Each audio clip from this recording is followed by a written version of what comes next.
My family cut me out of my sister's wedding. I vanished to Greece, then watched her big day end in betrayal and tears. Stop being theatrical. It's only one day, my mother urged when I was not invited to my sister's wedding. Instead, I scheduled a trip. Days later, my phone kept calling. I didn't hear from her, not even an SMS. Lindsay, my cousin, revealed the secret at a family BBQ 3 months before the wedding. She nonchalantly asked, "Are you excited for Bella's big day?" While flipping a hot dog on the grill, as if she hadn't just sent a quake through my chest. I blinked at her. "What big day?" She laughed, thinking I was being sarcastic. The wedding." I forced a smile and excused myself to go check on the potato salad, which was really code for sitting in my car for 10 minutes and pretending the world hadn't suddenly shifted sideways. My younger sister Bella, the golden child from birth, was getting married, and I hadn't even gotten a save the date. It should not have shocked me. For much of my life, I had played the role of the dependable, invisible, elder brother. Bella has been the center of our universe since she was born.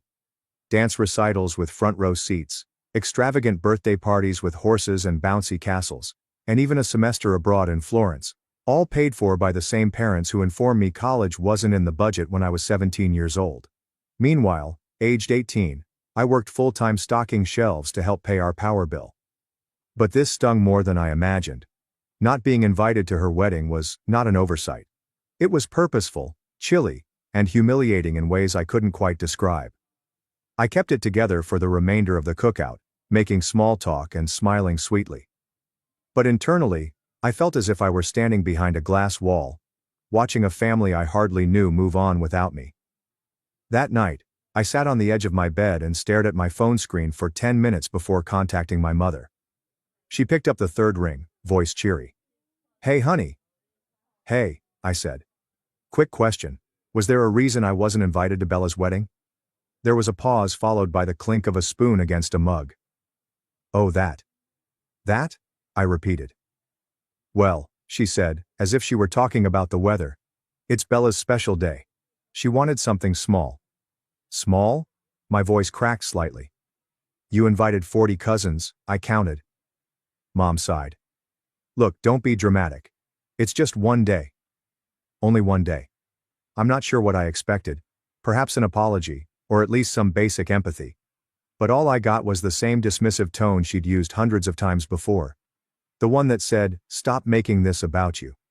I was 32 years old and felt like a ghost at my own family's table.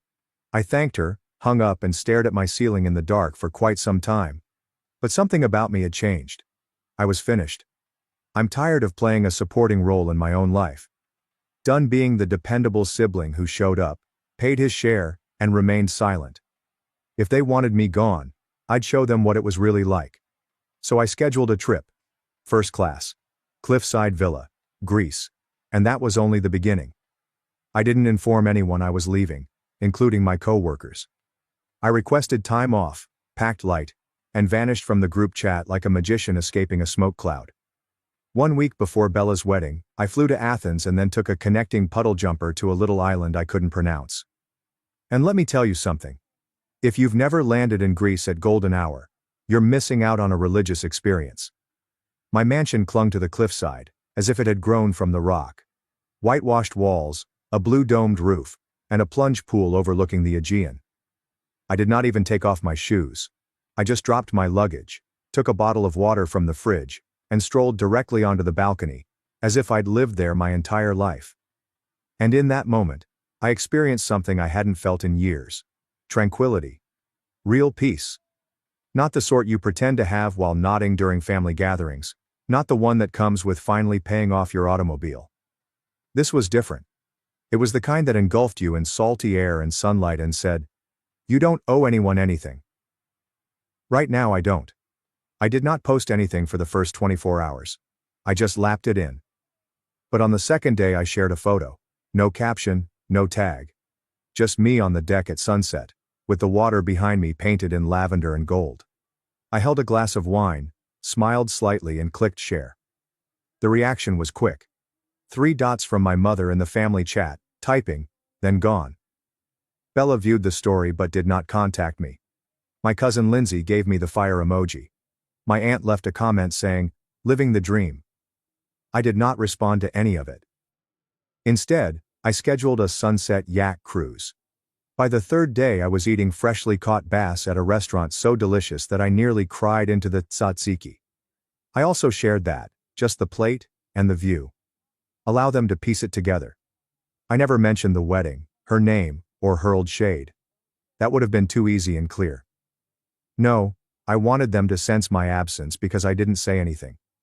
I knew what the wedding weekend looked like back home. Pastel dresses, monogram napkins, and perfectly produced images that screamed, perfect family. I envisioned them posing, clinking drinks, and pretending everything was just so. In each photo, there would be an empty spot. There was no brother of the bride, no toast from an older sibling, only a quiet void where someone should have been. Me. Let them ponder. Let them whisper. I didn't care anymore. I was finished waiting to be invited. This was my life, and I was going to live it, even if I had to do so alone. 3 days after the wedding, my phone started ringing. It began at 7:12 a.m., Greek time. My phone buzzed on the marble nightstand, jolting me awake with that strange vibration that always means something happened. I squinted at the screen. "Mom, you missed a call." Then another, "Aunt Carol." 2 missed calls, followed by 3, 4, and 5. From Uncle Mark, Bella's friend Rachel, and Dad's new wife Donna, of all people. I sat up straight, executing a slow, tight squeeze on my chest. I hadn't spoken to most of these folks in months, if not years, and now they were calling me like I had won the lottery or been arrested. My thoughts immediately looked for the worst-case scenario. Was anyone hurt? I unlocked my phone. 23 missed calls, 7 voicemails, and 4 text messages containing only versions of, "Call me now." My cousin Lindsay sent the first text that clarified anything. "Holy crap. Do you notice this? It is all over TikTok." I frowned. What was so popular on TikTok? She then gave a link, a 47-second video posted mere hours before. The thumbnail was hazy, but it resembled an event hall, with confetti on the floor and a woman dressed in white. I pressed play. The video began with turmoil, screaming, people rushing for the exits, and a woman in a bridesmaid dress throwing a bouquet. Not ceremonially, but directly in someone's face. The camera then went to the bride, Bella. She was sobbing and screaming something nonsensical at the other woman. One I recognized but couldn't identify. Until someone in the video exclaimed, "That's the maid of honor." I halted. Rewound. I watched it again. Sabrina, Bella's best friend, serves as the maid of honor. The groom then stood between them, hands raised as if attempting to defuse a bomb, while his now wife and another woman verbally shredded each other in front of 150 shocked guests. Despite the poor audio quality, I was able to understand the words. "He said he loved me, Bella. You nasty snake. You were meant to be my friend. And the last blow? We slept together while you planned this wedding." I sat there astonished, phone still in my hand.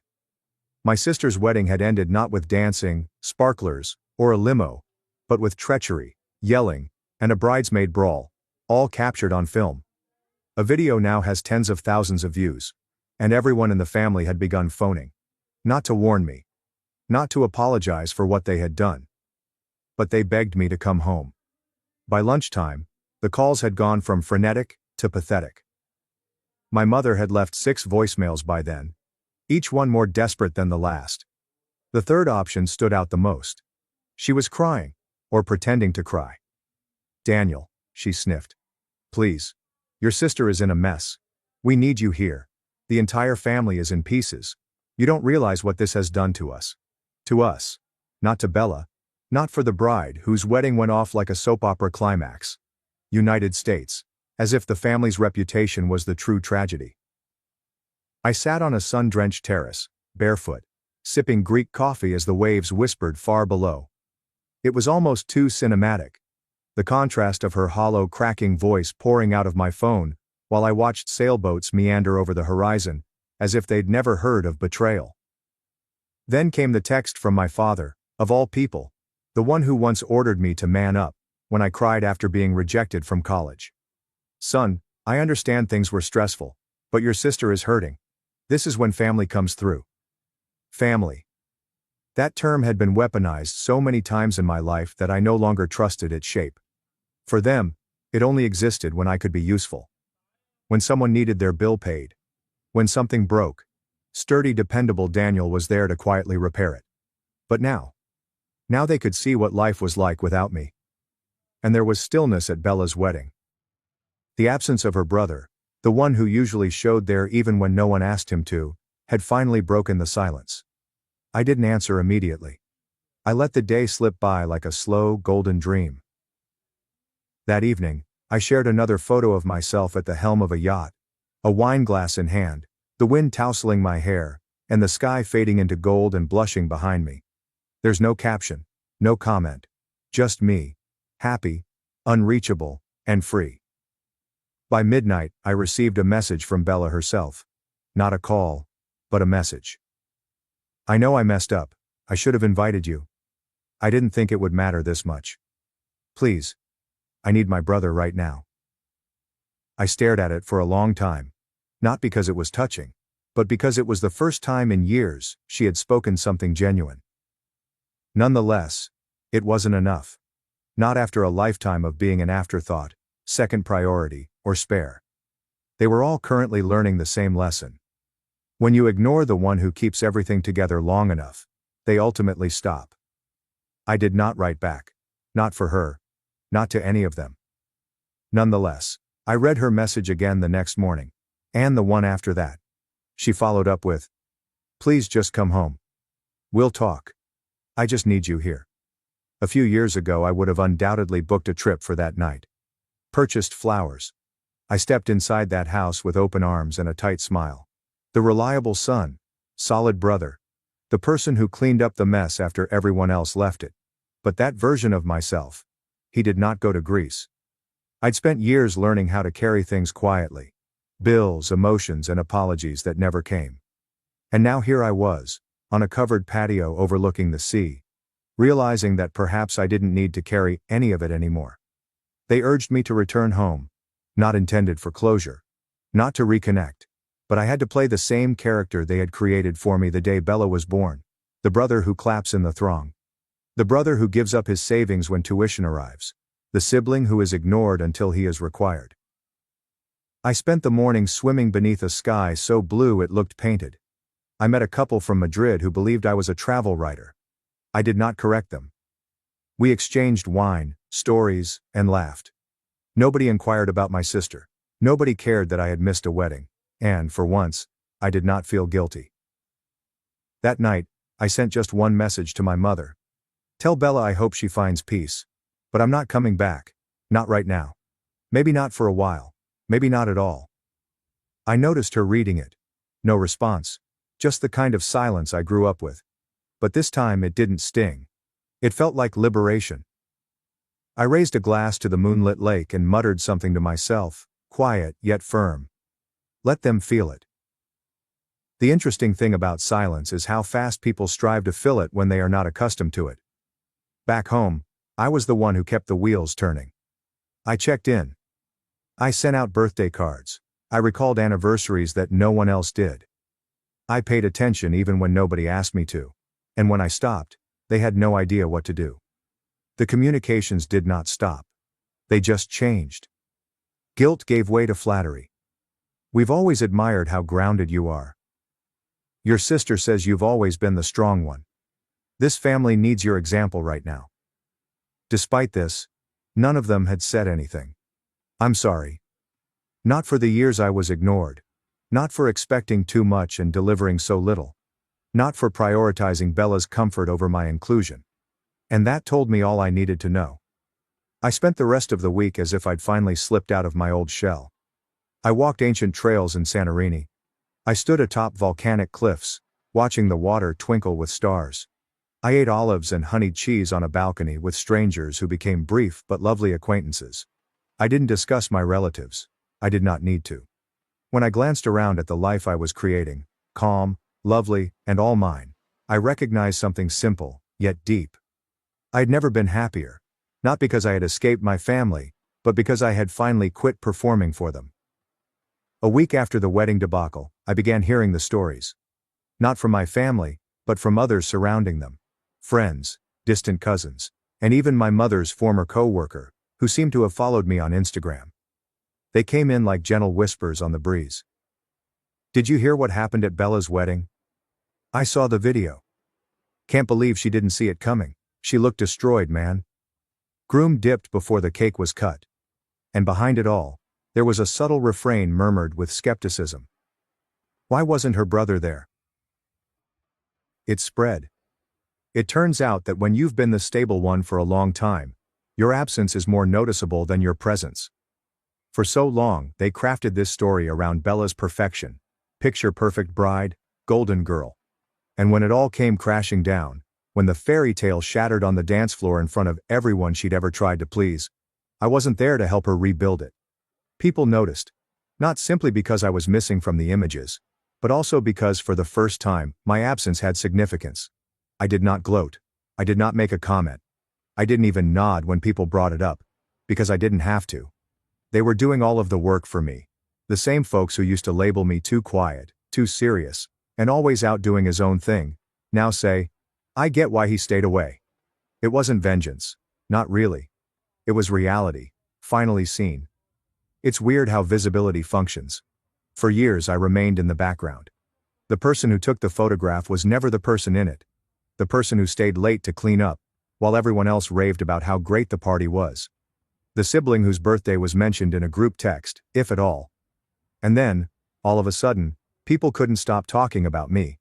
Not because I said anything, but because I didn't. Back home, the aftermath of the wedding was still unfolding. The video has gone popular in certain parts of the internet. Nothing major, but enough that Bella's social circle felt ashamed for her. People started to unfollow her. Some bridesmaids removed their posts from the reception completely. It wasn't just the drama. It was how everything had been exposed. How the betrayal had played out publicly on her beautiful day. And yet the one person who could have given her some respect, her brother, wasn't present. And while she was attempting to recover what remained of her image, I was eating baklava on a shaded patio, a soft breeze lifting my linen shirt, as if the wind itself was trying to pat me on the back. I didn't post frequently, but when I did, the timing was deliberate. A photo of me sipping wine while the comments on Bella's wedding post grew toxic, and a sunrise trek captioned with a single word: freedom. Not tagged, not directed, but unmistakably felt. My mother's texts moved again, this time from pleading to bargaining. Your sister is struggling. Maybe you could call even for 5 minutes. She keeps asking if you're okay. This family is hurting. Please come home. It was nearly laughable. Where was all of this grace when I was hurting? When was I silently excluded from celebrations? When I watched Bella open costly gifts while I was given a card with no cash and an awkward smile. I did not disregard the texts. I didn't respond to them. Instead, I extended my trip by another week, and then another. I discovered a tiny island that is less well known. I rented a little studio apartment that smelled like salt and fresh paint. I bought groceries in the morning market. I learned how to ask for a coffee without sugar in broken Greek. Every morning the man at the corner bakery began calling me my friend, with a wink. And for the first time in my life, I didn't feel like I was fleeing from anything. I felt as if I had arrived, not just in Greece, but in a version of myself that I had never met. A version that didn't have to be anyone's fixer, favorite, or forgotten second-place winner. Simply a man sitting under a fig tree, finally breathing without apology. It arrived late at night, nearly 2 weeks after the wedding. The screen displayed my mother's name. I let it ring twice just to assure myself that I didn't have to respond. But this time I did. Daniel, she replied, her voice soft. Hi, Mom. Silence extended. I could hear her breathing, like if she were trying to find the correct script. But there was none this time. I had already departed the stage. She's not doing well, she said finally. She doesn't leave the house, barely speaks. I'm sorry to hear that, I responded, and meant it, mostly. I just wish you were here, she said. I peered at the dark window in front of me, the gentle clinking of a breeze-touched bell echoing from a neighbor's balcony. I was there for years, I murmured gently. You just didn't notice me. She did not argue. did not deny it. That silence was the first honest thing she had said in a long time. "Are you coming home?" she inquired. I smiled faintly, gazing out at the serenity of the Aegean. "No," I replied. "I think I'm finally home." The next morning I strolled barefoot down to the beach. No alerts, no missed calls. Just waves brushing the sand, like they had done before I arrived and would continue to do so after I departed. I stood at the edge of the water, letting it wash over my feet, and felt something I hadn't realized I was missing. Lightness. No more proving my worth to those who only saw it after I was gone. No more waiting for apologies that never arrived. I didn't have to burn bridges. I simply needed to quit crossing them. And when the light rose over the sea, warm and steady, I finally realized, sometimes the best form of vengeance is peace. And I was only getting started.